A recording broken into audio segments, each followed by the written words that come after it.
Ya, nama saya Muhammad Arjuna Raffi Firdaus, NPM 01.20.20.1.06109. Di sini saya akan mempresentasikan PPT saya yang berjudul Bangkrutnya Yahoo dari Dunia Teknologi. Yang pertama, sejarah dari Yahoo. Yahoo pada awalnya hanyalah semacam bookmark, petunjuk halaman buku. Ide itu berawal pada bulan April 1994. Saat itu dua orang alumni Universitas Stanford mendapat liburan ketika profesor mereka pergi ke luar kota karena cuti besar. Dua mahasiswa teknik tersebut hanya mempunyai sedikit pekerjaan yang harus dilakukan selain menjelajah internet. Mereka tidak membutuhkan waktu lama untuk mengkompilasi sebuah daftar bookmark yang besar yang dikelompokkan berdasarkan subjek. Kemudian mereka berpikir untuk memasukkannya di web dan mulai bekerja membuat sebuah program database untuk menanganinya sehingga dapat memberikan hasil secara online. Pada bulan April 1994 tersebut, bookmark yang tadinya diberi nama Jerry and David's Guide to World Wide Web diganti menjadi Yahoo. Domain yahoo.com dibuat pada tanggal 18 Januari 1995 karena Yang dan Philo menyadari potensi besar yang dimiliki oleh website mereka ini.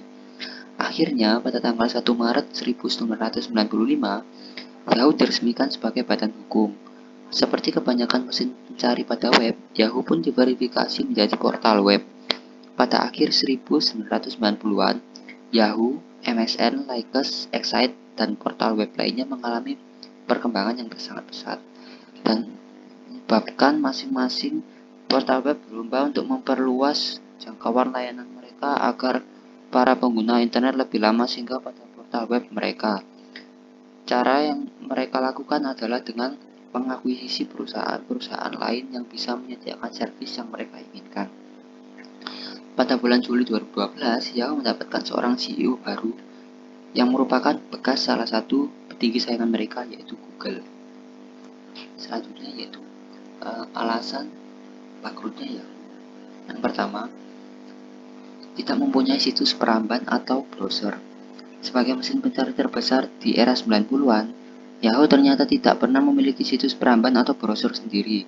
Mereka justru lebih senang bekerja sama dengan browser pihak lain, misalnya Bing dan Mozilla. Pada tahun 2012, Yahoo memang pernah meluncurkan fitur bernama Axis, namun Axis itu bukan browser murni, melainkan berstatus ekstensi, add-ons, atau plugin yang tidak bisa berdiri sendiri dan tetap mengandalkan browser lain. Hal itu kemudian sangat besar pengaruhnya pada penurunan pemakaian mesin pencari. Tanpa memiliki browser sendiri, mesin pencari Yahoo akhirnya mulai ditinggalkan oleh pengguna internet. Sedangkan Google pada tahun 2008 meluncurkan browser sendiri, yaitu Chrome. Dan browser tersebut menerapkan mesin pencari bawaan yang digunakan oleh Google Search. Selanjutnya, yang kedua itu penutupan GeoCities pada tahun 2009.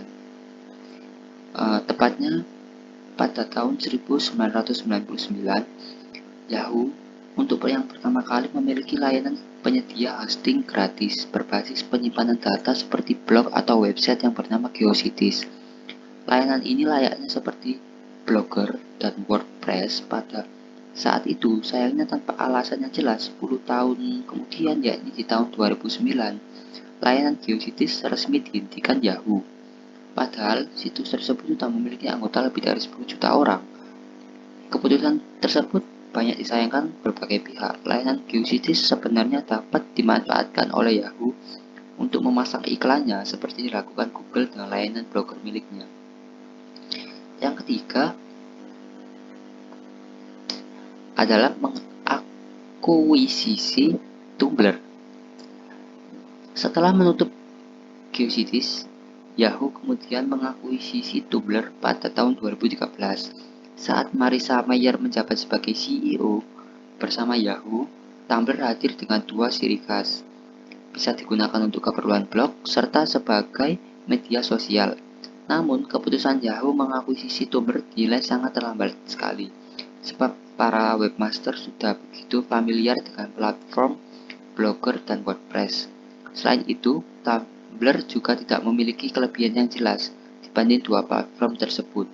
Adapun peranan Tumblr sebagai jejaring sosial juga kalah populer dibanding dengan Facebook, Instagram, Twitter, dan lain sebagainya. Hal ini kemudian membuat Tumblr semakin dilupakan dan kebanyakan digunakan untuk keperluan sosial bookmark saja. Yang keempat adalah tidak memiliki jejaring sosial. Yahoo memang banyak mengakuisisi situs jejaring sosial seperti Flickr, Koprol, Delicious, Tumblr, dan lain sebagainya. Tetapi justru banyak mengalami kegagalan dan banyak situs yang kemudian ditutup. Selain itu, kepopuleritasan berbagai jejaring sosial milik Yahoo juga kalah populer dibanding Facebook dan Twitter. Beberapa tahun yang lalu, Yahoo Messenger merupakan salah satu jejaring sosial milik Yahoo yang sempat populer, namun setelah adanya perangkat smartphone, layanan Yahoo Messenger justru dirasa ketinggalan zaman dan jarang digunakan hingga situs ini akhirnya ditutup. Sedangkan pihak kompetitor yakni Google memiliki jejaring sosial G+, dan Hangout yang terbilang cukup sukses. Selanjutnya, pesan-pesan dan nilai. Yahoo sebenarnya berpotensi sukses jika saja mereka dapat berinovasi lebih dulu dibanding dengan para pesaing. Yahoo juga kerap melakukan hal yang tidak perlu, misalnya seperti mengakuisisi Tumblr yang dirasa sudah sangat terlambat. Keterlambatan inovasi membuat Yahoo semakin terpuruk, apalagi mereka tidak benar-benar mengembangkan layanan yang mereka miliki dan justru malah kebanyakan mentutupnya. Berbeda dengan Google yang memiliki berbagai inovasi dan terbilang sukses hingga sekarang. Google juga memanfaatkan penyedia layanan hosting gratis miliknya, yaitu Blogger, untuk menampilkan iklan online. Mereka juga mempunyai sistem operasi sendiri yaitu Android, dan pembelian aplikasinya juga harus melalui Google Market. Jadi, pesan yang dapat kita ambil adalah kita harus selalu berinovasi dan terlebih dahulu jangan lakukan hal yang tidak perlu gitu loh. Kalau hal itu dirasa sudah ketinggalan zaman dan tidak perlu dilakukan, jadi jangan dilakukan. Dan kita harus selalu berinovasi menjadi yang lebih baik daripada yang lainnya agar kita menjadi orang yang sukses. Sekian dari saya, kurang lebihnya mohon maaf. Wassalamualaikum warahmatullahi wabarakatuh.